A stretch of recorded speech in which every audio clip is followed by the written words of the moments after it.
Une once de prévention vaut une livre de guérison.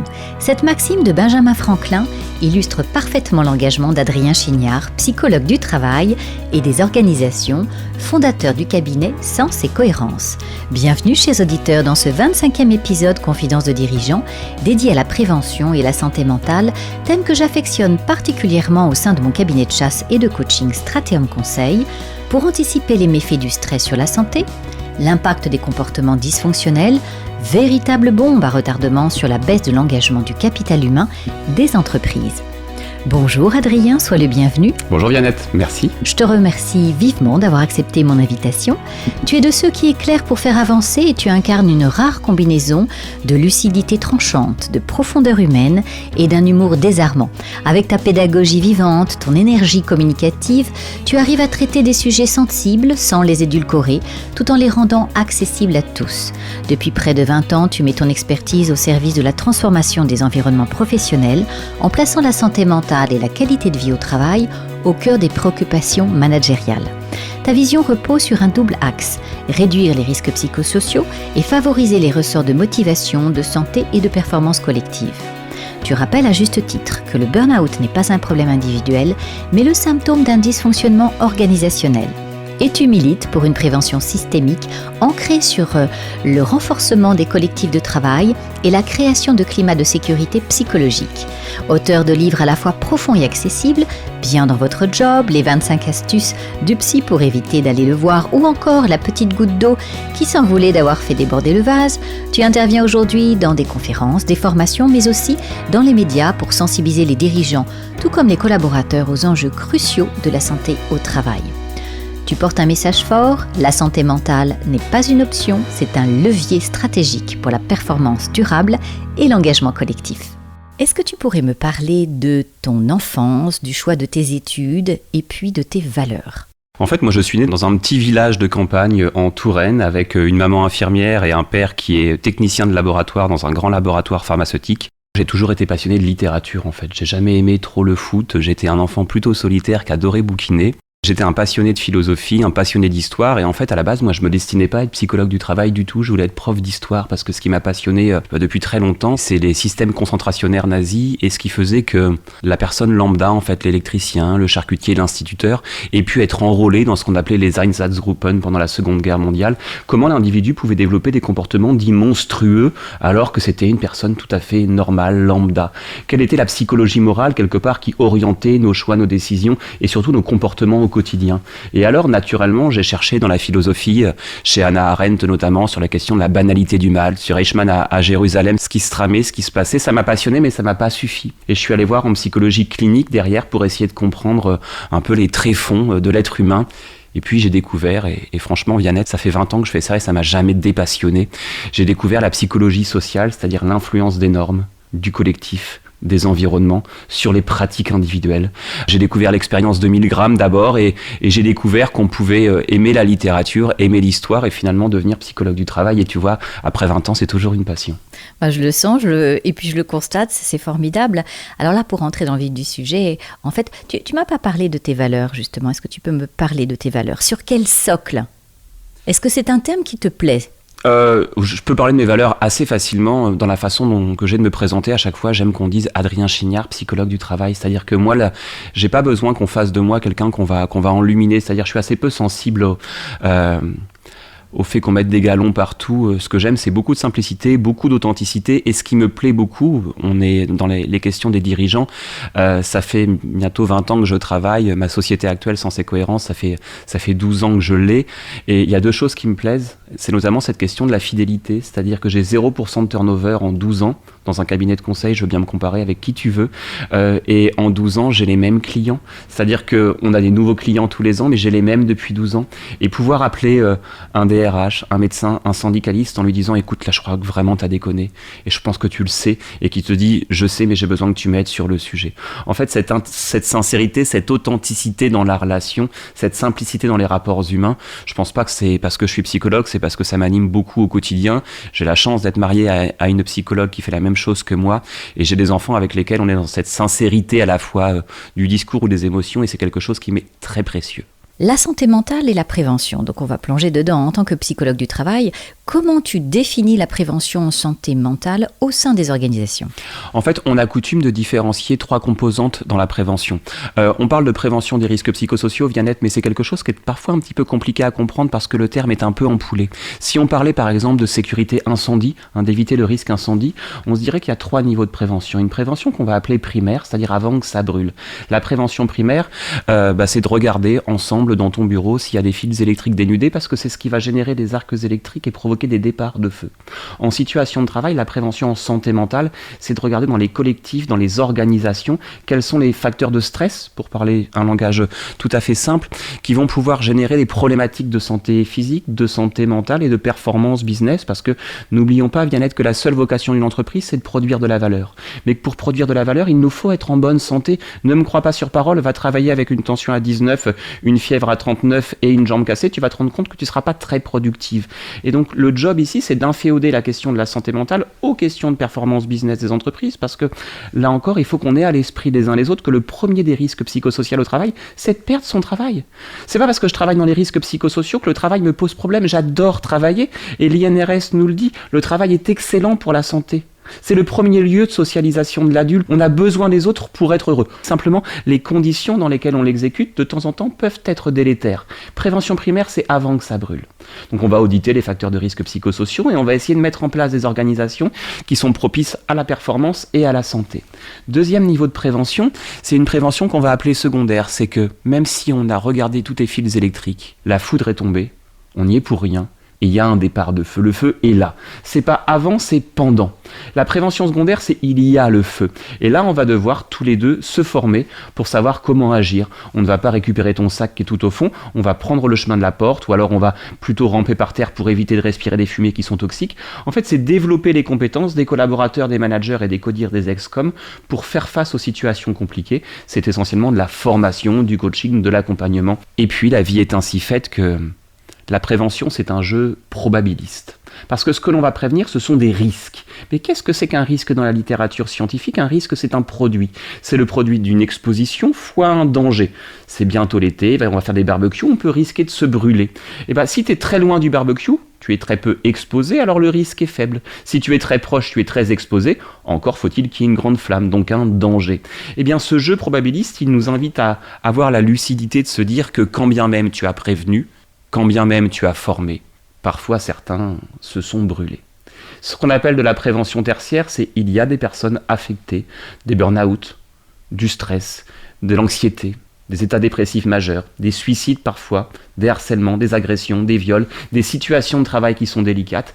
Et c'est comment prend-on en charge ce qu'on va appeler du post-trauma, c'est-à-dire des personnes qui ont vécu des situations singulièrement délicates pour leur santé mentale et qu'on va inviter à restaurer leur santé mentale lorsque c'est possible, ou alors à avoir des deuils. Alors il faut savoir que le cerveau humain est très bien fait pour gérer les deuils. Simplement, il existe des formes de deuil qu'on appelle des deuils pathologiques qu'il nous faut éviter pour pouvoir cheminer de façon heureuse à la fois dans sa vie professionnelle mais aussi dans sa vie personnelle.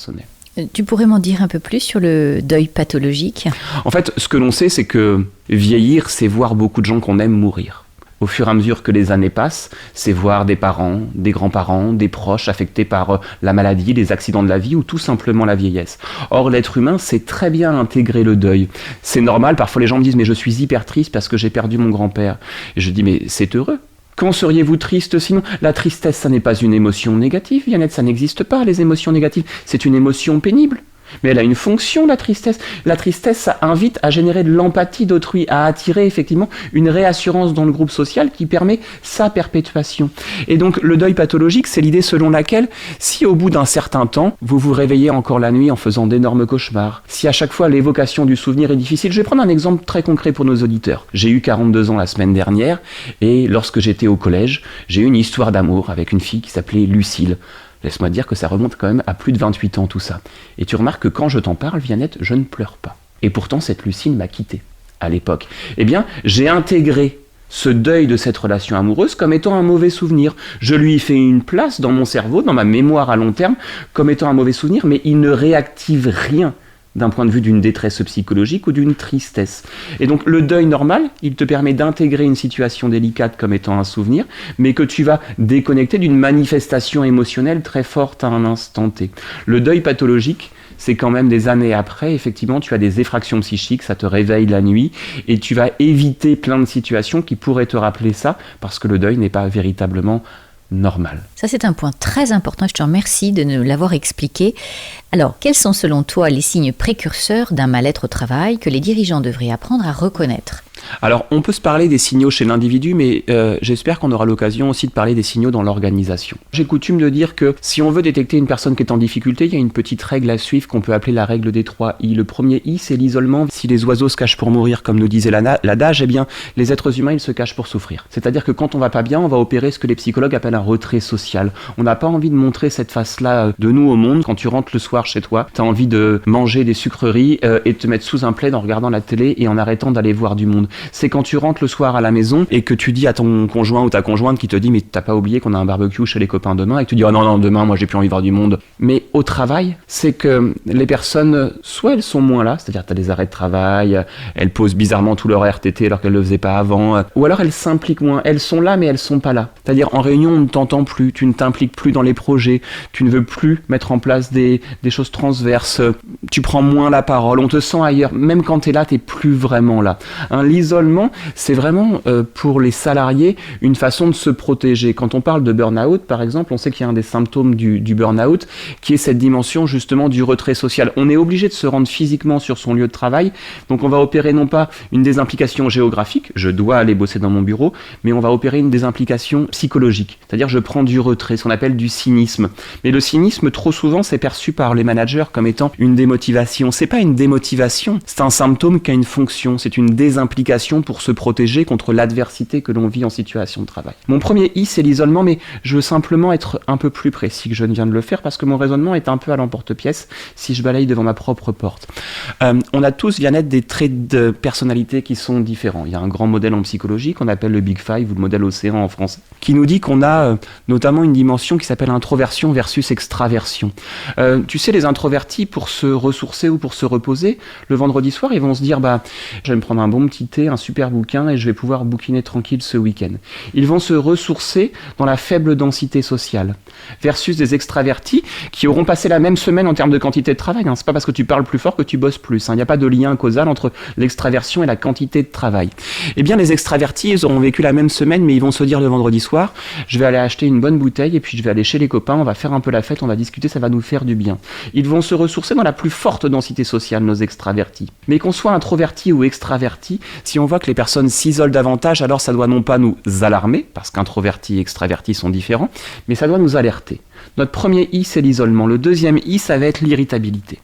L'irritabilité, c'est quoi ? C'est celui qui a perdu tout son sens de l'humour. C'est celle qui n'a plus aucune tolérance à la frustration. C'est la personne qui va exploser rapidement. C'est la personne qui va monter dans les tours, qui a la moutarde qui lui monte au nez très rapidement. En fait, il y a un grand modèle en psychologie qu'on appelle le modèle de Berkowitz qui nous dit que toute frustration finira par générer une agressivité. Agressivité contre soi, contre les autres, contre le travail. À chaque fois qu'il y a agressivité, ça signifie qu'il y a eu frustration préalable chez l'être humain. Et lorsqu'on a perdu toute sa tolérance à la frustration, c'est qu'on est dans un état de stress, c'est qu'on est saturé de cortisol, et donc notre deuxième I, c'est l'irritabilité.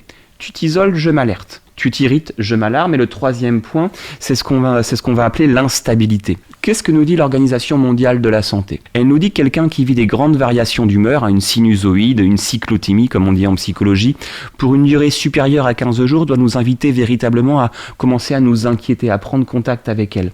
C'est normal d'avoir des hauts et des bas dans la vie. Celles et ceux qui n'aiment la vie que quand elle est belle, c'est pas la vie qu'ils aiment, Viannette, c'est une chimère. C'est le fameux « merci pour les roses, merci pour les épines de Dormesson ». Parce qu'effectivement, la vie, elle est faite d'une gamme d'états émotionnels très large. Toutes ces émotions ont une fonction, mais si on veut instaurer une politique de prévention des risques psychosociaux, on ne peut pas être dans la simple et la pure valorisation des émotions agréables. On ne peut pas être dans une forme de bullshit RH qui nous laisserait penser qu'il faut dire « j'y crois, c'est super, c'est inspirant, c'est waouh, on a envie ». Et donc nécessairement, ce qui va être important, c'est qu'on puisse avoir une gamme d'états émotionnels qu'on va valoriser au travail et qu'on accepte d'avoir tous ces hauts et tous ces bas. Cela étant dit, si on s'isole, si on s'irrite et si on est Jean qui rit, Jean qui pleure, les montagnes russes émotionnelles, alors ce sont 3 indicateurs importants d'une santé mentale qui est en péril au niveau individuel. Ça a un rôle aussi très thérapeutique, ce que tu racontes. Parce que tu mets les mots sur les émotions, sur le cortisol. Le cortisol, j'en ai parlé dans la gestion du stress, évidemment, et la saturation de cortisol. Comment les entreprises peuvent-elles intégrer la prévention des risques psychosociaux dans leur culture d'entreprise ? On parle en psychologie de comportements de retrait.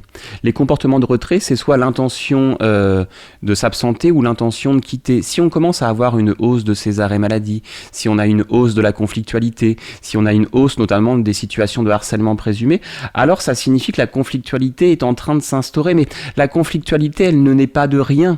On sait que la quantité de cortisol qu'on a dans le sang, donc l'hormone du stress, elle va nous amener une lecture hostile. Il y a des expériences en psychologie fameuses qui montrent que si tu injectes du cortisol ou de l'adrénaline dans le sang d'une personne, elle va avoir la lecture d'un film comme étant beaucoup plus agressif qu'il n'est réellement.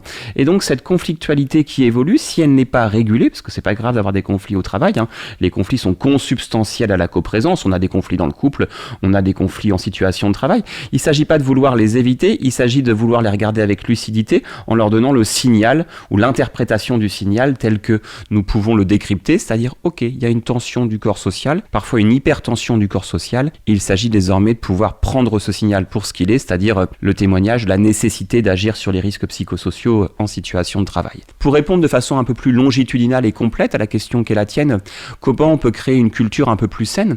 Tu sais, on a en psychologie ce qu'on appelle un climat de sécurité psychologique. C'est quoi le climat de sécurité psychologique ? Pour parler français, c'est quand tu peux témoigner de ta vulnérabilité, témoigner de tes difficultés, sans qu'on te fasse culpabiliser ou sans que ton chef il s'en serve pour affirmer sa supériorité. Quand je dis témoigner de sa vulnérabilité ou de sa difficulté, c'est pas uniquement je suis en train de divorcer, mon fils a raté son bac, c'est aussi de dire je crois pas à la nouvelle organisation, c'est le 2e PSE en 3 ans et c'est difficile à tenir, on doit conduire des projets on top de notre charge résiduelle et on a l'impression de crouler sur la charge de travail, on a l'impression que l'hyperfréquence des changements organisationnels crée ce qu'on appelle un change fatigue en psychologie qui fait qu'on érode nos capacités à endosser des nouveaux changements, c'est aussi pouvoir dire tout ça. Soit qu'on te fasse culpabiliser en disant c'est que t'es un mismatch, t'es pas assez bon, en gros ce qu'on appelle une erreur fondamentale d'attribution en psychologie, on cherche en toi les causes de ce que tu vis sans considérer la dimension environnementale. On a cette dimension première qui est de se dire ok, non seulement mon manager ne me fait pas culpabiliser, mais il n'affirme pas non plus sa supériorité ou il ne se met pas uniquement dans une fausse posture de coach. Parce que j'entends beaucoup moi de désapprobation par rapport à une posture de coach, parce que si quand mes collaborateurs viennent me voir avec un problème, je leur envoie en miroir c'est quoi ta reco, je suis pas un manager en fait, je suis un miroir. Et je suis désolé, un manager c'est pas un miroir. Le manager il est là pour soutenir, pour aider, pour accompagner, pour développer. Alors qu'on amène autrui à trouver des solutions, bien sûr, c'est important. On est là pour nourrir non pas l'hétéronomie, mais l'autonomie de nos collaborateurs. Ils ne doivent pas dépendre complètement de nous, mais ils ne doivent pas dépendre complètement d'eux-mêmes non plus. C'est-à-dire que l'autonomie, c'est toujours une ligne de crête entre 2 abîmes. Entre une absence de soutien, ce qu'on appelle du laisser-faire, et de l'autoritarisme, je vais le faire à ta place. Ce qu'on appelle le management dit démocratique chez les théoriciens qui s'appellent Lippitt et White, c'est justement une façon de fonctionner d'un point de vue managérial qui amène de la réflexivité chez autrui, sous réserve de lui apporter du grain à moudre pour qu'il puisse se développer. Quel rôle les dirigeants et les managers doivent-ils jouer pour promouvoir la santé mentale au travail ? Premièrement, ils doivent avoir à l'esprit que prendre soin de soi, ça n'est jamais égoïsme, c'est toujours responsabilité et lucidité. On ne peut pas être un bon manager si on est soi-même complètement KO. C'est-à-dire que c'est la fameuse image que tout le monde connaît, quand tu prends l'avion, en cas de dépressurisation de la cabine, un masque à oxygène tombera, mettez-le sur vous avant de le mettre sur les autres, parce qu'il faut être en capacité à pouvoir donner aux autres. Mais parce qu'on a oublié, Vianette, qu'on ne peut donner aux autres que ce dont on dispose. Si tu donnes toujours autour de toi beaucoup plus d'énergie que tu n'en as, tu vas taper dans tes ressources. Mais tes ressources, celles dans lesquelles tu tapes, ce sont souvent des ressources sociales. Tu deviens infect avec tes enfants, infect avec les personnes que tu aimes, tu passes plus de temps à la maison, tu dégrades la qualité du lien qui t'unit aux autres. Ce qui est dommage, c'est que c'est la double peine. Non seulement tu dégrades la qualité du lien qui t'unit aux autres, mais c'est qu'on oublie que le premier rempart contre la détresse psychologique en situation de travail, c'est le soutien des pairs. Tu perds du soutien et en plus tu dégrades tes relations. C'est quand même fortement problématique tout ça. C'est tellement juste. Comment les leaders peuvent-ils créer un environnement de travail qui favorise le bien-être psychologique des employés ? Alors moi j'ai envie de dire que la première chose c'est de favoriser l'expression, l'incarnation de ce climat de sécurité psychologique qui passe par la possibilité déjà de se dire ce qui va pas et pouvoir dire aussi un petit peu du mal des autres. Alors pourquoi je raconte quelque chose comme ça paraît terrible d'un point de vue moral. Mais n'oublions pas que dans les fondamentaux des groupes humains, il y a toujours un in-group et un out-group. C'est-à-dire qu'on est beaucoup plus tolérant vis-à-vis des gens qui font partie de notre équipe et beaucoup plus intolérant vis-à-vis de celles et ceux qu'on estime ne pas faire partie de cette identité collective. Et qu'on ait la possibilité de se retrouver dans une petite équipe pour se dire ce qu'on n'aime pas chez les clients, ce qu'on n'aime pas chez certains partenaires, ce qu'on n'aime pas dans l'out-group, sous réserve que ça soit conforme bien sûr au droit du travail et au respect de la personne. Mais on fait davantage corps ensemble si on sait se différencier du reste du monde aussi. C'est important en équipe de pouvoir dire nos difficultés, nos peines, notre animosité vis-à-vis d'une situation extérieure parce que c'est aussi ce qui va resserrer les liens. Mais c'est pas suffisant. Si on veut générer de la santé mentale au travail et du bien-être, qu'est-ce qu'on peut faire d'un point de vue managérial ? Il y a une grande théorie qui s'appelle la théorie de l'autodétermination qui nous a permis, et c'est très heureux dans les années 80, de dire ciao à la pyramide de Maslow parce qu'on sait qu'elle est débunkée depuis un bout de temps et qu'elle est quelque part, elle présente une très faible valeur explicative de la motivation humaine. On sait aujourd'hui qu'on a 3 déterminants de la motivation que sont autonomie, compétence, les psychologues disent affiliation, mais pour être plus explicite, on va dire appartenance.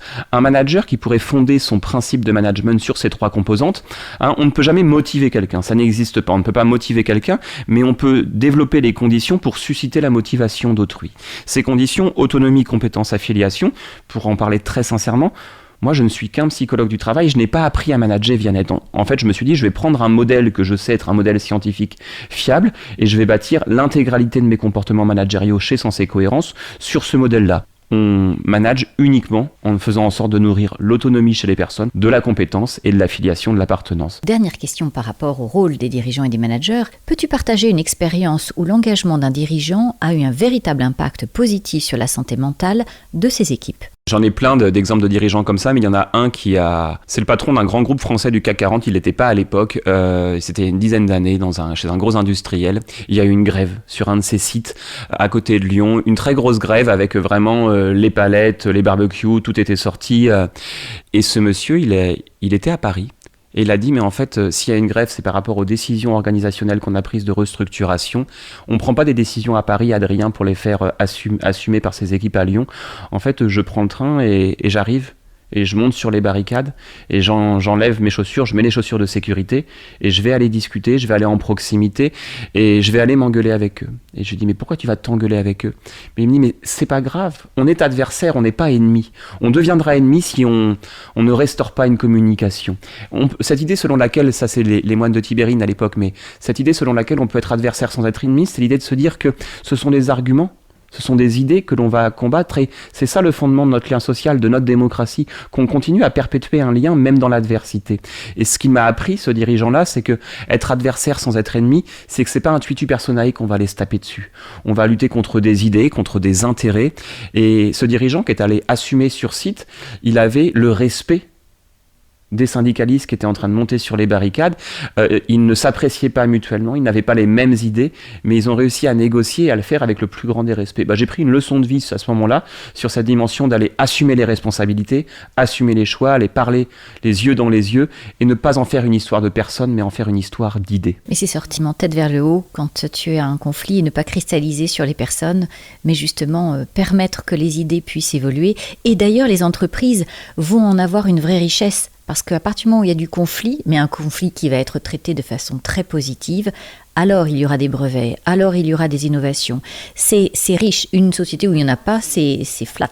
On a une représentation du conflit, si tu veux, Vianney, qui moi me paraît problématique en France. On voudrait faire en sorte que le conflit soit une honte. Le manager qui a un conflit dans son équipe, c'est comme si ça devenait un mauvais manager. Mais ce que l'on oublie, c'est que le conflit, il est consubstantiel à la vie en société. Ma fille a 6 ans, Vianney, si ma fille me dit, papa, un jour j'aimerais tomber amoureuse, mais promets-moi que jamais je vais m'engueuler avec la personne avec laquelle je serai en couple, je lui dirai, mais tu vas au-devant de grandes déconvenues, tu resteras célibataire toute ta vie.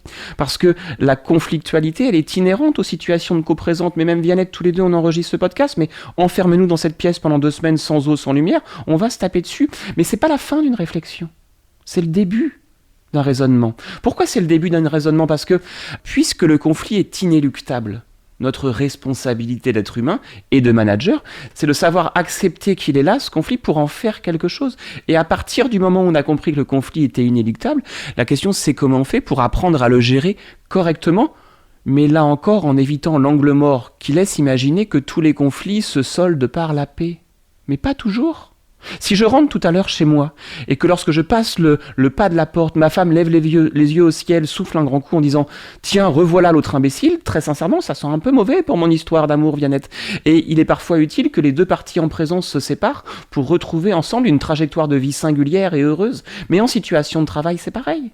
Nous, on a fait à peu près 85 enquêtes harcèlement en 2024. Et dans certaines enquêtes harcèlement, ce que la plupart des prestataires ne pensent pas, c'est l'après-enquête. Parce que rendre un verdict en disant il y a ou il n'y a pas, ça n'encapsule pas cette dimension de comment on retravaille ensemble lorsque c'est possible. Parfois, il n'y a pas eu de harcèlement avéré. Et pour autant, il y a de la souffrance des deux parties. Et pour autant, il y a un hyper-conflit dans cette situation de travail parce que le harcèlement, c'est ni plus ni moins que la conséquence délétère d'une dérégulation managériale préalable.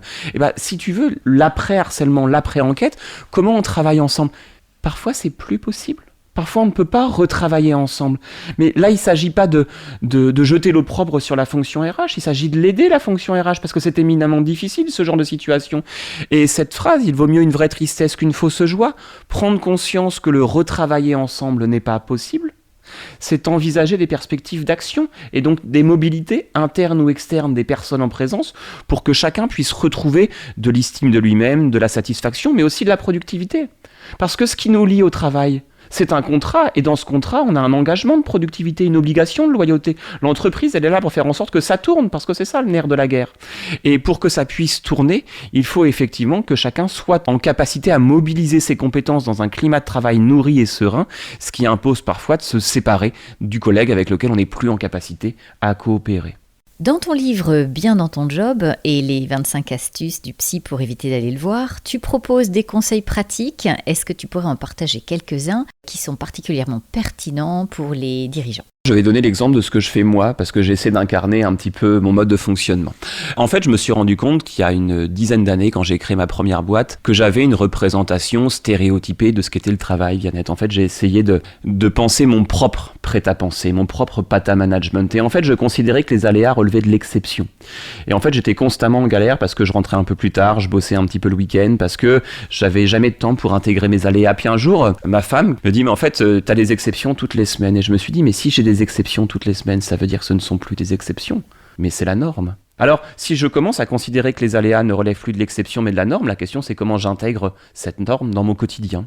Et je le fais, mais je demande aussi à toutes les personnes que je recrute dans ma propre équipe de le faire dès le premier jour où ils paramètrent leur Outlook, c'est de se mettre ce que moi j'appelle des temps buffers, des temps tampons. Pourquoi des buffers ? Parce qu'ils viennent amortir la charge, parce que le propre d'un projet, c'est de déraper. Le propre d'un collègue, c'est d'avoir un aléa. Mais c'est normal tout ça. Et c'est justement parce que c'est la norme que moi j'intègre 2 fois 3 heures par semaine dans mon agenda, sans limite de temps, de gestion des aléas. Et dans 80% du temps, ces 2 fois 3 heures sont utilisées pour répondre à un client qui a une situation délicate qui va en parler rapidement, pour répondre à un collaborateur qui a besoin qu'on l'aide sur un sujet, pour faire un travail de fond, pour préparer mes conférences. Et parfois, je vais juste courir en forêt de Saint-Germain-en-Laye, c'est génial. Et ce que j'ai envie de dire aux dirigeants, c'est que pour ne pas être systématiquement happé par un emploi du temps qui déborde, si on commence à considérer que les aléas ne relèvent pas de l'exception mais de la norme, alors on intègre dans notre temps des temps de gestion des aléas. Pourquoi je parle de fréquence ? Parce qu'il y a quelque chose qu'on m'a pas appris à l'école, Vianette, que moi j'apprends à mes enfants et que j'ai appris trop tard. C'est la différence entre la fréquence et l'intensité. Si certains des dirigeants qui nous écoutent là aujourd'hui me disaient « Adrien, j'ai une grosse semaine la semaine prochaine et que je ne sais pas comment je vais réussir à tout faire », et que je leur disais « Écoutez, ce que je vous propose, c'est que vendredi soir, vous partez à 17h du boulot et de 17h à 23h, vous enchaînez 21 couscous, coq au vin, blanquette de veau, faites 21 repas. Comme ça, la semaine prochaine, plus besoin de manger, vous allez gagner du temps. Après 21 repas en 6 heures, vous serez sûrement fatigué, vous aurez le ventre plein, allez dormir et essayez de dormir pendant 30 heures de suite. Comme ça, la semaine prochaine, pas besoin de dormir. Et puis après 30 heures de repos, vous serez en forme. Vous enchaînez 450 abdos. Comme ça, plus besoin d'aller à la salle de sport. Vous imaginez la semaine prochaine, plus besoin de dormir, manger, faire du sport, vous pouvez ne faire que bosser. Les personnes se diraient « Monsieur, à minima, vous êtes une brute, au pire un abruti ». Et ils auraient raison. Mais c'est étonnant parce qu'on est capable de se le dire sur le raisonnement outrancier, grotesque que je viens de mener, qui relève de l'absurdité. Et pourtant, c'est ce qu'on fait de nos semaines et de nos journées. On travaille comme des brutes pendant 5 jours en espérant se reposer pendant 2 jours de week-end. On travaille comme des brutes pendant 10 mois et demi pour espérer bénéficier de nos semaines de vacances ou de congés.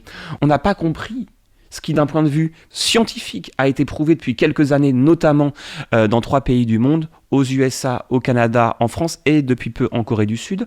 La seule réponse à performance under pressure, comment peut-on être performant sous pression? Il n'y a qu'une seule réponse scientifique en 2025 qui est fiable, c'est la fréquence de la récupération. C'est pas l'intensité, c'est la fréquence de la récupération. Ça fait 10 ans que j'ai ce rituel tous les jours. Tous les jours, je vais marcher 10 000 pas tous les midis en forêt de Saint-Germain-en-Laye. Tous les midis. Pourquoi ? Tout simplement parce que d'un point de vue psychologique, on sait que toi, comme moi, comme toutes celles et ceux qui nous écoutent, on a un cerveau qui fonctionne très bien. On a ce qu'on appelle des fonctions exécutives supérieures du cerveau qui nous servent à prendre en considération la complexité du monde, la complexité des décisions qu'on doit prendre au quotidien. On a une Ferrari dans la tête. Le problème, c'est que cette Ferrari, elle a été montée vignette avec un réservoir de 2 litres. C'est-à-dire qu'on n'est pas performant longtemps dans la journée. Et qu'au bout de quelques heures, on décroît dans notre faculté cognitive à traiter des sujets complexes. Mais on ne peut pas dire à nos patrons, à nos actionnaires, à nos collaborateurs, il est 11h30 du matin et Chignard nous a dit qu'il fallait qu'on arrête parce qu'on décline d'un point de vue psychologique. C'est pas possible. On est bien obligé de travailler l'après-midi. Alors les chercheurs se sont intéressés à ce qu'on appelle Attention Restoration Theory, les théories de restauration de l'attention. Comment fait-on pour augmenter nos facultés psychiques l'après-midi pour continuer de prendre de bonnes décisions ? La fréquence de la récupération, et ils sont allés plus loin que ça pour donner des exemples concrets. Si on prend tous les jours 45 minutes dans un environnement bucolique, si possible, et si vous avez la possibilité, s'il y a de l'eau à côté en plus, s'il y a de la nature, mais de l'eau fait descendre de 15 points le taux de cortisol dans le sang. Si vous allez tous les jours 45 minutes marcher avec un buddy, un père, si vous détestez vos collègues, prenez un chien, mais avec quelqu'un que vous aimez bien, pour avoir ce que les Américains appellent des small talks. On se parle pas de l'appel d'offres du projet, on se demande si est-ce que tu as passé le Karcher sur ta terrasse, tu vas où pour les beaux jours, est-ce que tu profites des ponts de mai, comment vont tes enfants. En fait, cette fréquence des micro-respirations, elle nous permet de restaurer de 50% nos facultés cognitives durant l'après-midi.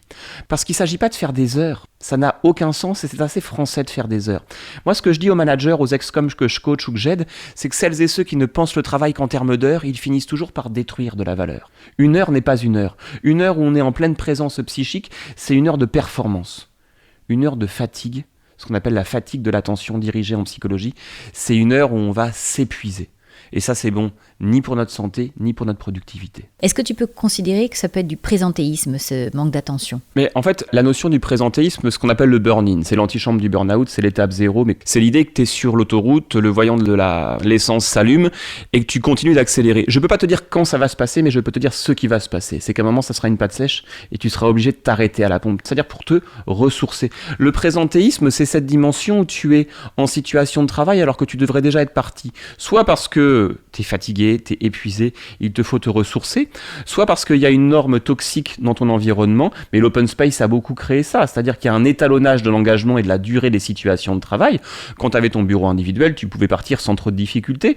On a une pression sociale de la norme quand tout le monde reste à 19h, et c'est d'ailleurs une hérésie, une absurdité managériale que dire non mais tu fais ce que tu veux, si tu veux partir plus tôt tu peux. C'est impossible d'un point de vue psychologique où ça implique des ressources qui sont quasiment pas mobilisables en situation de travail. J'ai fait chez un grand industriel français, là aussi du CAC 40, une expérience il y a quelques années avec une équipe dans laquelle ils enchaînaient les burn-out. Je leur avais dit, voilà, fréquence de la récupération, mais fréquence de la récupération comme étant une norme construite collectivement. Ça veut dire quoi ?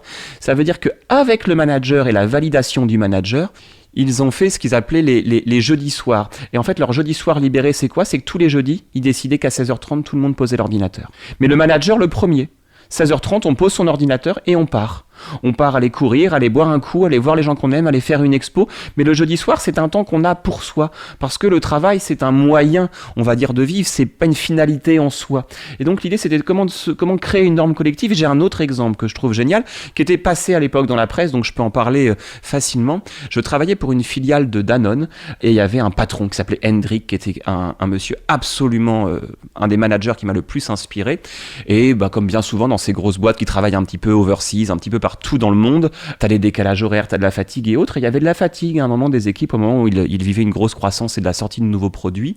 Et on s'était rendu compte que la charge mentale, c'était la conséquence d'un travail qu'on n'avait pas terminé ou pas réalisé avec le bon degré de qualité perçu. Et qu'en fait, les équipes s'épuisaient parce qu'elles travaillaient un peu soir et week-end. Et avec ce patron, on s'était dit, ce qu'on va faire, c'est qu'on va faire, ils avaient appelé ça les sérénidés, les vendredis après-midi libérés. Le vendredi après-midi, pas de mail, pas de réunion, pas de téléphone, permettre à chaque collaborateur d'avoir un tunnel de concentration, un tunnel de vigilance. 3 heures, 3 heures et demie où personne te casse les pieds, où tu n'as jamais ce qu'on appelle nous des sollicitations pirates, où tu es vraiment 100% focus sur ce que tu dois faire. Pourquoi on a fait ça ? Ce qui veut dire que le vendredi soir, quand tu quittes le boulot, tu as eu 3 heures de pure concentration pour finir ton gros dossier de la semaine. Et donc, que nos auditeurs réfléchissent, Jeannette, à la dernière fois qu'ils sont partis du travail en ayant fini tout ce qu'ils voulaient faire avec un degré de qualité perçu exceptionnel. Le soir, tu penses plus au bureau.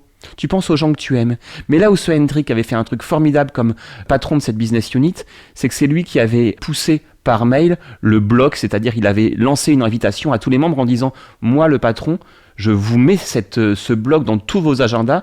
C'est le porteur de l'autorité hiérarchique qui impose à tout le monde, avec discussion bien sûr, et qui va se l'imposer à lui-même. Lui, il habitait aux Pays-Bas, et donc il prenait l'avion à ce moment-là, et il avait son temps, il pouvait rentrer chez lui beaucoup mieux.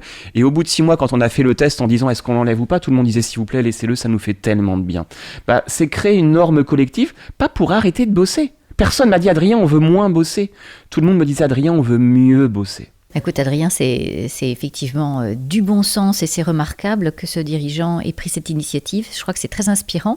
Et bien justement, tu vois, dans la continuité, quels sont les outils ou méthodes que tu peux recommander d'ailleurs aux entreprises pour évaluer et améliorer la qualité de vie au travail ? Voilà, tu viens de donner un exemple, mais toi, par rapport à tes propres perceptions et issues de tes livres. Alors, si on veut avoir une évaluation fine des risques psychosociaux au travail, il nous faut différencier, mesurer et évaluer. En fait, on n'est pas obligé d'être dans une logique de mesure absolue. On a un culte de la mesure, du KPI, de la performance, comme si tout ce qui n'était pas mesurable était inexistant. Je te garantis que je suis profondément amoureux de ma femme, mais je n'ai jamais quantifié le degré d'amour d'un point de vue numérique que l'on a l'un envers l'autre. Est-ce que ça invalide pourtant la portée de mes sentiments ? Je te garantis que non. Ça veut donc dire qu'en fait, il y a des choses qui ne se mesurent pas et qui pourtant ont une grande valeur.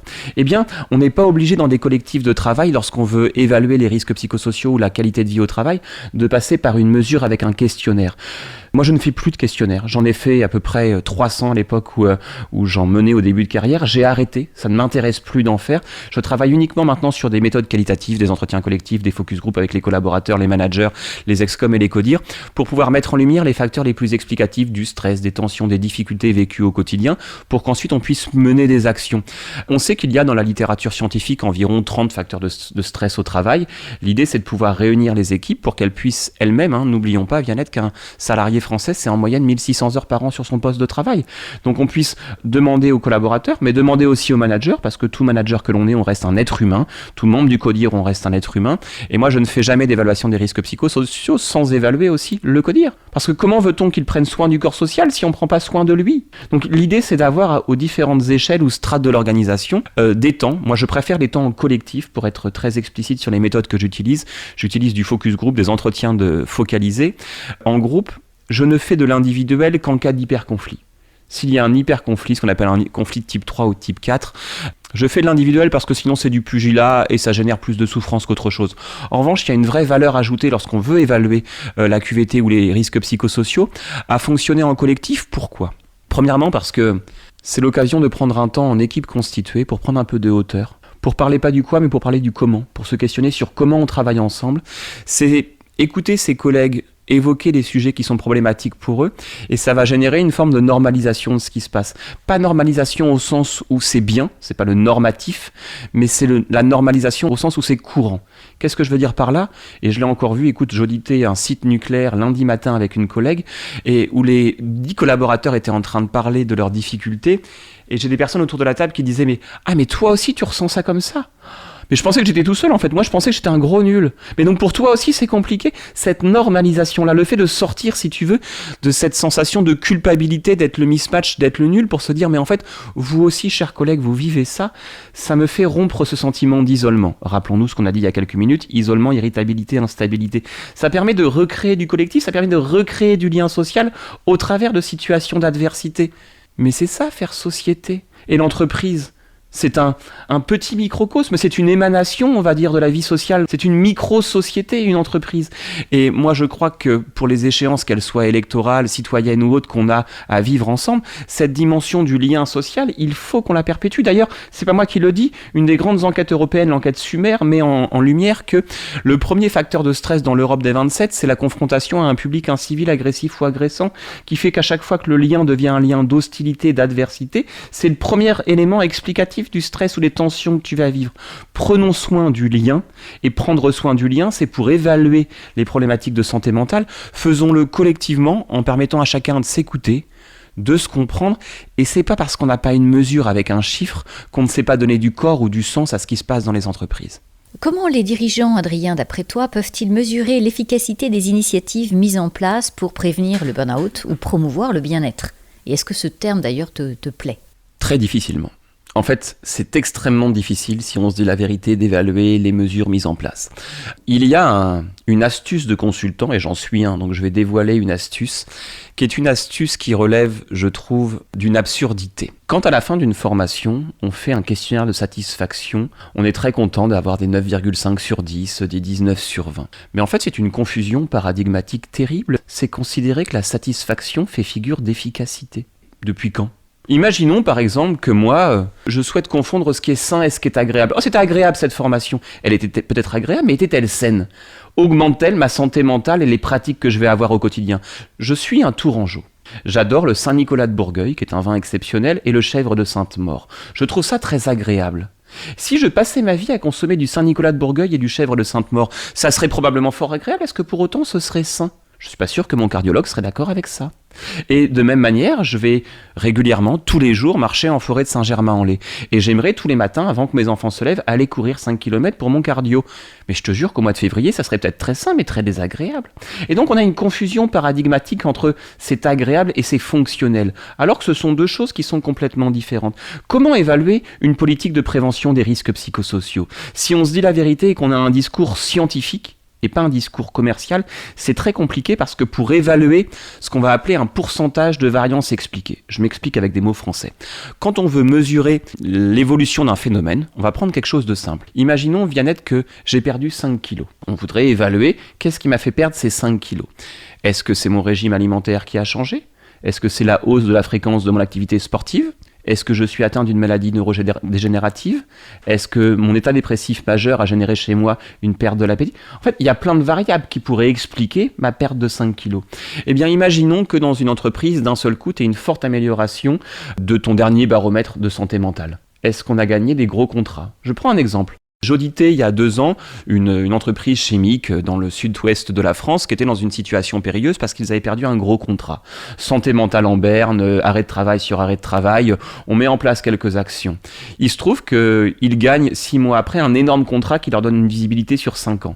Ils refont passer un questionnaire, amélioration terrible de la santé mentale. Puis-je décemment croire que c'est les actions que j'ai mises en place qui ont changé la donne ? Le premier des risques psychosociaux, c'est de perdre son travail. Là, quand tu dis aux salariés, aux opérateurs dans un bassin d'emploi qui est sinistré avec un niveau de compétence limité des personnes dans cette entreprise industrielle, quand tu leur dis on vous garantit 5 ans d'emploi supplémentaires, ces personnes qui ont des crédits pour des voitures, des enfants scolarisés, des maisons à payer, comment puis-je dire moi, légitimement, c'est moi Adrien, avec les actions que j'ai mises en place qui ont changé la donne ? Il y a des variables intermédiaires qui sont explicatives de l'amélioration de la santé mentale. Ça ne veut pas dire qu'il ne faut pas rien faire. Bien sûr qu'il faut mettre en place des actions pour améliorer la santé mentale. Je pense qu'il faut juste que nous, consultants, soient un peu humbles sur la portée de nos actions et qu'on considère qu'il y a un environnement. Pourquoi je te dis ça ? Et ça me fait le lien avec ce que j'ai dit tout à l'heure, parce que j'ai commencé un argument sans le terminer. Je vous ai parlé, chers auditeurs, tout à l'heure de cette dimension de faire un marathon dans le désert. Il y a en psychologie un biais cognitif qu'on appelle l'erreur fondamentale d'attribution. C'est quoi ? C'est l'idée selon laquelle quand il se passe quelque chose pour vous, c'est dû à vos qualités propres. Imaginons maintenant que demain, vous ayez envie d'aller faire une course, il y a une grande course qui est connue dans le désert en Jordanie. Vous allez en Jordanie, il fait 40 degrés, et vous allez faire un trail pendant 8 heures. Et au bout de 8 heures, vous allez être assoiffé, vous aurez chaud, vous aurez pris des coups de soleil et vous aurez une température corporelle qui aura énormément augmenté. Et si à ce moment-là, un médecin vous voit et qui vous dit « Waouh, effectivement, là, vous avez pris chaud », vous lui dites « Docteur, j'ai peur, je pense que mon système de thermorégulation dysfonctionne ». Il va vous dire « Ben non, pas du tout, vous avez juste couru dans le désert ».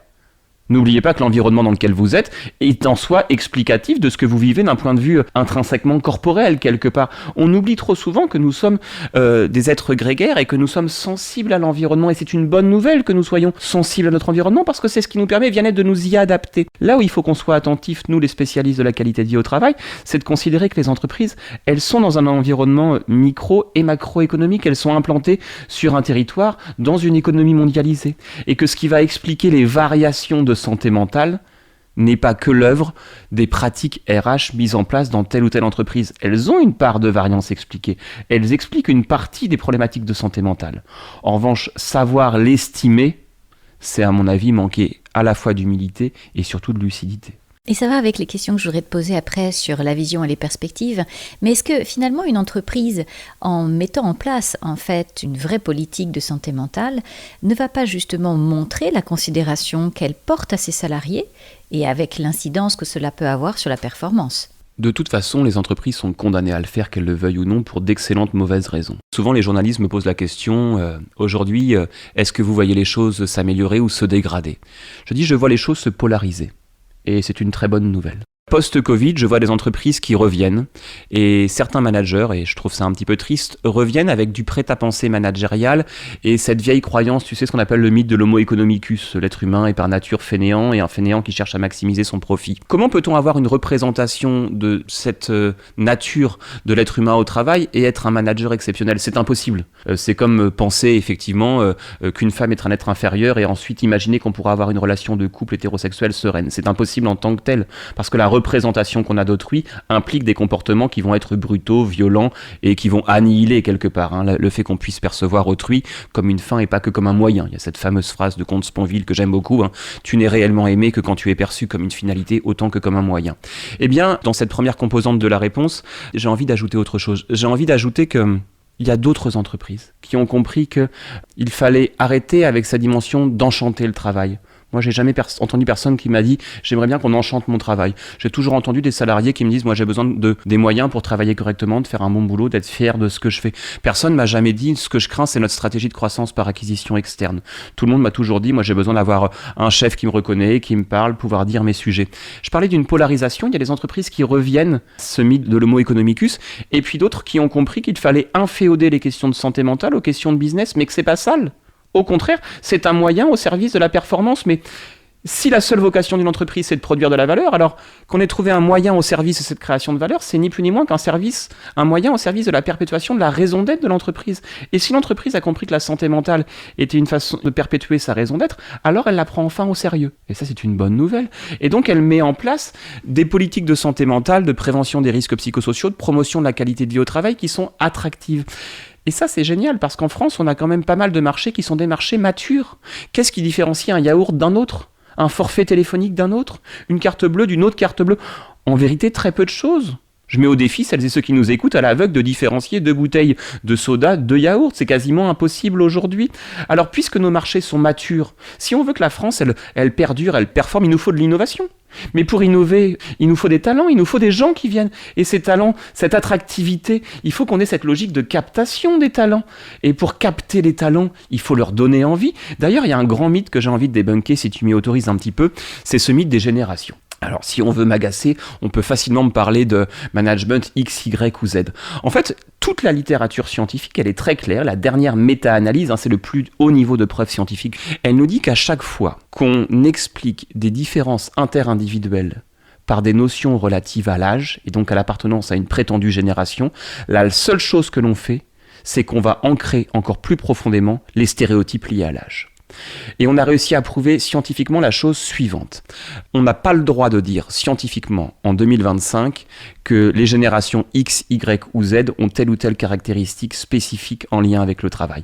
En revanche, on a le droit de dire, tout âge confondu, les salariés de 2025 ont des attentes différentes que les salariés des années 80, tout âge confondu. C'est pas parce qu'on a 50 ans en 2025 qu'on est prêt à encaisser des conditions de travail terribles, ou qu'on aurait 20 ans et qu'on veut avoir une vie légère. Tout le monde aspire à avoir effectivement des conditions de travail favorables à sa santé et à sa performance et donc à la perpétuation de la raison d'être de l'entreprise. Ça, c'est quelque chose d'important parce que le management, c'est compliqué. Je ne jette pas l'opprobre sur les managers qui ont un regard générationnel parce que manager, c'est compliqué et que le cerveau humain, il n'aime pas la complexité. Alors, il cherche des biais cognitifs pour réduire cette complexité bien-être. Et dans les biais cognitifs, il y a le stéréotype. Les vieux sont comme ça, les jeunes sont comme ça, les hommes, les femmes, les stéréotypes, c'est facile. Mais c'est faux. Et donc ça nous amène à avoir des stratégies managériales dysfonctionnelles. Moi j'ai toujours préféré au bon sens la bonne science. C'est-à-dire des éléments qui vont leur permettre de véritablement handle it, de prendre en charge des situations délicates, parce que je reconnais la singularité, la difficulté de l'exercice. Écoute, là c'est très juste. Adrien, quels sont les défis majeurs que tu anticipes dans l'évolution des pratiques de prévention en santé mentale au travail ? En fait, je vais sortir un petit peu du cadre de la psychologie et on va aller aussi du côté de la philosophie parce que je pense que penser le travail, c'est aussi penser notre façon d'agir collectivement, de construire, de créer de la richesse collectivement, savoir ce vers quoi on a envie d'aller en tant que société. Aujourd'hui, on voit il y a deux grandes problématiques que l'on voit beaucoup, les questions de surcharge de travail, surcharge mentale, qu'on voit partout, et les questions d'hypertension conflictuelle dans les collectifs de travail. Mais l'un ne va pas sans l'autre parce que la conflictualité, elle est aussi la conséquence de charges de travail qui sont difficilement régulées. On voit aujourd'hui une révolution copernicienne avec cette dimension de l'intelligence artificielle qui est en train de conquérir les espaces de travail partout. La question est à mon avis à différents titres. Si l'intelligence artificielle nous permet de gagner du temps, tout comme le télétravail à un moment nous a permis de gagner du temps de transport, sera-t-on en capacité collectivement à ne pas produire les mêmes erreurs qu'avec le télétravail ? Ça dit quoi ? 2020, on met en place un télétravail en crash. Les Français gagnent du temps de trajet, 50 minutes environ. Dans quoi sont réinvestis ces 50 minutes ? Dans le travail. C'est-à-dire que lorsque l'on gagne du temps, on réinvestit ce temps à 100% dans la productivité, avec un impensé. Cet impensé, c'est l'idée selon laquelle on pourrait produire tout le temps plus sans avoir de saturation cognitive. Comme si le cerveau était comme une machine qui n'avait pas de situation d'échauffement. Mais s'il y a des industriels parmi nous, vous savez bien quand on fait de la maintenance qu'au bout d'un moment, la machine, elle a besoin d'un temps de refroidissement. Mais le cerveau humain, c'est pareil. Il ne s'agit pas de gonfler des heures. La question, c'est qu'est-ce qu'on a envie de faire ensemble collectivement ? Est-ce que lorsque l'intelligence artificielle nous aura fait gagner du temps, de la productivité, de l'efficacité, on va s'en servir pour distribuer la valeur produite ?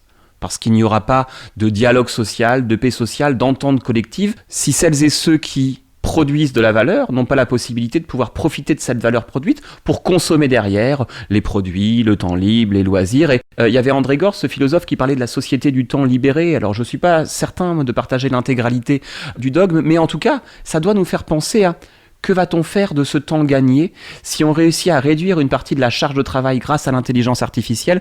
Va-t-on être en capacité à donner des temps qui permettent, que ce soit au travail ou hors travail, de valoriser le lien qu'on a entre nous. Et ça, je pense que c'est nécessaire à la fois au travail, du dialogue social, du temps ensemble, du temps d'intervision, de supervision, de compagnonnage, parce qu'intégrer ces nouvelles générations qui arrivent, c'est prendre le temps aussi qu'il y ait ce transfert de compétences. Je ne crois pas au transfert d'expérience. On dit que l'expérience, c'est une lanterne qui n'éclaire que le pas de celui qui la porte, mais en tout cas au transfert de compétences en tant que telles. Et puis, cette deuxième dimension sur la conflictualité, c'est comment on va apprendre collectivement à gérer tout ça. Et ça, c'est une excellente nouvelle. Moi, je suis ravi de pouvoir le partager. C'est que on a à peu près 200 clients, plutôt des grandes entreprises chez Sens et Cohérence. Je vois un nombre résolument conséquent, en littérale augmentation, de clients qui ont compris que savoir apprendre à gérer les relations conflictuelles, c'est devenu un enjeu de société au sens large du terme, mais de société au sens industriel, entrepreneurial ou de service, d'entreprise. Et là, on a de plus en plus d'apprentissage à gérer ce qu'on appelle des soft skills, des façons, on va dire, de réguler de la conflictualité. Donc ces enjeux-là, ils doivent nous permettre de penser que va-t-on faire du temps gagné ? Que va-t-on faire de nos relations détériorées ? Je pense que la réponse à la première question nourrit la réponse à la deuxième. Excellent, Adrien. Je n'ai rien à rajouter sur ce sujet. Mais en revanche, est-ce que tu pourrais adresser un message aux dirigeants, justement, qui hésitent encore à investir dans la santé mentale de leurs équipes ? Qu'est-ce que tu leur dirais ? Et moi, je comprends qu'ils hésitent parce que c'est investir dans un sujet dont le retour sur investissement, même s'il est calculé, on dit environ 1 euro investi, c'est 6 euros gagnés derrière. C'est le ROI calculé à l'Université de Laval au Québec depuis quelques années. Moi, je comprends que ça soit un sujet qui soit difficile. J'ai envie de le dire, vous avez 2 options. inéluctablement, vous y serez contraint. Pourquoi ? Parce que si vous voulez attirer, fidéliser, capter, mon grand-père était un paysan dans le Lochois, mon grand-père disait on n'attire pas les mouches avec du vinaigre. Désolé pour l'inélégance du propos, mais c'est une réalité imparable. Aujourd'hui, le pouvoir d'attraction et de captation dépend aussi des conditions de travail que vous allez donner à celles et ceux, quel que soit leur âge, qui souhaitent rejoindre vos équipes. Donc la question c'est, est-ce que vous voulez subir la vague et le faire sous la contrainte quand vous n'aurez plus capté personne, parce que ça vous aura coûté extrêmement cher. On sait que les postes non pourvus ont un coût démentiel pour l'entreprise, mais aussi parce que le report de charges se fait sur les collègues et ça fait dysfonctionner les équipes et ça crée de l'amertume. Donc soit vous prenez le train, on va dire, en gare dès le départ et vous serez novateur, vous serez innovant et vous serez dans l'accompagnement de la progression de votre entreprise. Soit vous prenez le train en retard, mais les trains qu'on prend en retard, malheureusement, souvent il n'y a plus de sièges disponibles et vous serez un spectateur du désespoir. Et moi, il me semble qu'être spectateur de son propre désespoir, c'est pas nécessairement ce qu'on va appeler nos voeux. Il y a cette phrase que j'aime beaucoup qui dit l'espoir du bonheur nous en éloigne. Il y a cette phrase de Lucrèce qui nous dit le jour où tu auras désappris à espérer, je t'apprendrai à vouloir. Il ne s'agit pas d'espérer des conditions de travail de qualité. Il s'agit de vouloir mettre en place des stratégies RH qui vont encourager la captation, la fidélisation, la montée en compétences et surtout la rétention des talents. Et j'en parle facilement parce que je viens d'un secteur d'activité dans lequel il y a un impensé qui me hérisse le poil. J'entends partout dans le conseil, on me dit toujours, tu sais, la durée de vie moyenne d'un consultant dans le conseil, c'est 2 ans et demi, 3 ans. Moi, je suis désolé, ça fait 12 ans, j'ai toujours les mêmes. En fait, c'est un impensé. Si on offre aux personnes des conditions de travail qui sont de piètre qualité, s'ils n'ont pas de perspective d'évolution, de montée en compétences, si on ne nourrit pas leur autonomie, leur développement professionnel, la qualité du lien qui nous unit à eux, forcément ils partent. Mais ils ne partent pas parce que c'est leur nature. Ils partent parce que culturellement, on n'a pas donné les moyens d'une rétention efficace. Et moi, je le vois. Dans mon métier où on gère parfois, excusez-moi du terme, mais les écuries d'Augias du travail. Lorsqu'on a à gérer les écuries d'Augias du travail, on n'est pas Hercule, justement. Et c'est la grande difficulté mythologique qui est la nôtre, c'est que nous sommes des êtres humains de chair et de sang. Et les DRH avec lesquels je bosse depuis maintenant 10, 12, 15, 20 ans, c'est pas sans ces cohérences avec lesquelles ils veulent bosser. Ils s'en foutent. Je veux dire la vérité, ils veulent bosser avec Grégory, avec Anne, avec Marie-Pierre. Moi, personnaliser la relation, c'est ce qui me paraît absolument nécessaire. Parce que quand t'as aidé Viannette, un DRH, une fois sur une grève, une fois sur un suicide, une fois sur un harcèlement, cette relation intuitu personnelle que tu crées, ce lien de confiance mutuelle que tu crées, où on sait qu'on peut s'appeler, qu'on peut se dire la vérité. Mais se dire la vérité, c'est ce que j'aime dans les relations durables, c'est qu'en fait, on n'a pas appris à s'apprécier, on a appris à s'engueuler. On a appris à être en désaccord. On a appris à gérer des situations conflictuelles, des situations délicates, mais c'est parce qu'on a appris ensemble dans des situations délicates qu'on nourrit des relations qui sont durables. Et là encore, et c'est vérifiable facilement sur Internet, depuis que Sens et Cohérence existent, on fait entre 40 et 70% de croissance par an. Donc je dis pas aux gens, mettez en place des politiques de QVT pour le bonheur, pour le plaisir. Votre entreprise, elle n'a pas vocation, tout comme la mienne. Je suis psychologue, je n'ai aucune vocation à produire de la gentillesse ou de la bienveillance. J'ai vocation à produire de la valeur. 40 à 70% de croissance, c'est bien sûr parce que le secteur économique est en croissance, mais c'est aussi parce que la rétention des talents, qui sont ceux de mon équipe, permettent aux clients d'avoir une satisfaction durable. Qu'est-ce que tu veux que je te dise ? J'ai l'impression que tu parles complètement à ma place, et puis tellement mieux d'ailleurs. Alors, est-ce que tu pourrais me dire, quelle est ta devise, Adrien ? J'ai toujours cette phrase que je citais tout à l'heure, il vaut mieux avoir une vraie tristesse qu'une fausse joie, parce que là encore, le déni nous ralentit, là où la lucidité nous fait avancer. Reconnaître qu'il y a un problème, c'est le premier pas vers la gestion de ce problème. Et à chaque fois que j'ai travaillé avec des dirigeants, souvent je leur ai dit, le premier pas que vous venez de faire, en fait, c'est le dernier. Lorsque vous avez reconnu que cette situation était problématique et qu'on allait passer d'une pensée magique à un soutien pratique. La pensée magique, c'est l'idée selon laquelle ça va le faire. On ne sait pas pourquoi, on ne sait pas comment, c'est absolument fantomatique. Je préfère passer d'une pensée magique à un soutien pratique sur cette dimension, ok, c'est compliqué, comment on relève les manches collectivement pour s'y mettre. Adrien, je te remercie beaucoup. Ton approche qui conjugue rigueur scientifique et vraie humanité nous rappelle avec force que le bien-être au travail n'est pas un confort superflu, mais une nécessité vitale pour construire des organisations durables et performantes, et j'ajouterais résolument humaines.